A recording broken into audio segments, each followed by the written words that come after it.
When I say the word snoring, what comes to mind?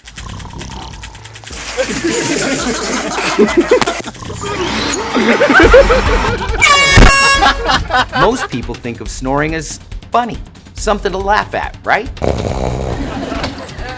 Are you kidding me? But you know what's not funny? The fact that for years, I ignored my wife's snoring. If I had taken it seriously, she'd probably still be alive today.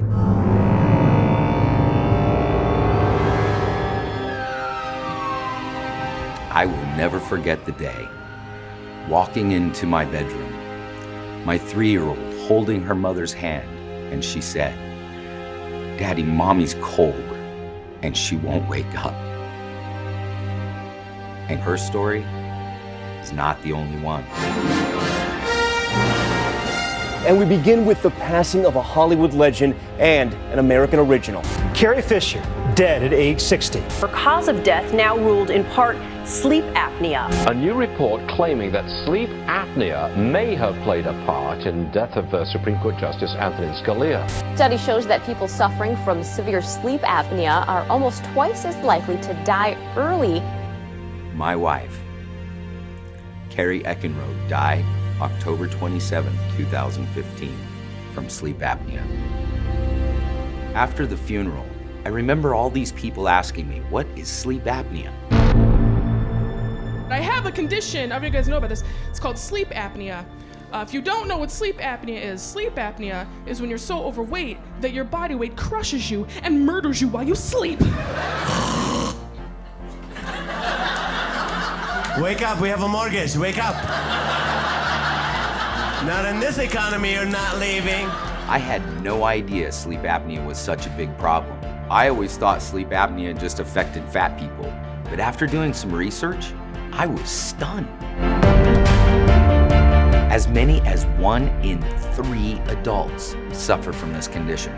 Chances are somebody right now living in your home is walking around with this potentially fatal disease. And the really scary part is most of them, like my wife, are doing absolutely nothing about it. The risk is really when someone is undiagnosed or untreated for sleep apnea, and then the risk for cardiovascular disease and death really does go up. That's why I knew I had to make this documentary, because I don't want one more person dying in their sleep because they didn't know this is a potentially deadly sound. Snoring? That's news to me. I didn't know that. I had no idea of that. Sounds pretty serious. My wife snored like nobody's business, but I had never had anyone tell me that her snoring was the most obvious sign of her sleep apnea. I've spent the last 5 years learning everything I can about sleep apnea and sleep disordered breathing. I've interviewed experts at the very top of the medical field. It is one of the biggest problems facing the developed world. It really affects every single organ in the body. Right up there with coronary artery disease, diabetes as a real predictor of early death. I've met with patients who suffer from this condition. It has affected my life because when you're tired, you can't function, you're running on adrenaline, you're living on, caffeine. I'd wake up after 8 to 10 hours of sleep completely exhausted. I need to go see a doctor. Something's got to change. I can't keep going through life without getting any sleep. I've learned about the most common treatment and the problems associated with it. There's the traditional CPAP machine, which works very well if it's used properly, although compliance rates with CPAP can be generally very, very low. A lot of patients just don't want to have to wear a mask at night.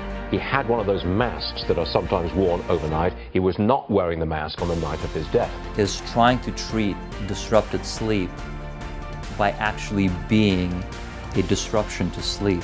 If this is a turnoff, I could do without it. No. I know it looks a little strange, but it does keep me from snoring. I've also met with patients who took drastic surgical measures and had horrific results. Surgery ruined my life. They literally saw your jaws off of your skull. The surgery itself was a complete disaster, left me disabled. Then I discovered a group of dentists who are using an unorthodox treatment and are literally saving lives. These dentists are under fire for what they're doing. Some call them controversial. Some call them hacks. Some say they're going against everything they were taught in dental school. This is not proven medicine.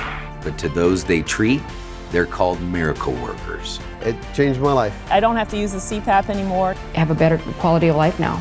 You really feel like you've been given a new life. If it helped me, and with the barbaric treatment plans that other doctors over the course of 20 years have told me was my only hope, then it will help you. I am now convinced. If my wife had had this treatment, no doubt in my mind, she'd be alive today. Sleep apnea is not what killed my wife. Not treating sleep apnea is what killed her. For the millions of people around the world, diagnosed and undiagnosed, suffering from sleep apnea, you watch this film, you share this film. I'm on a mission to rid the world of obstructive sleep apnea, and we can.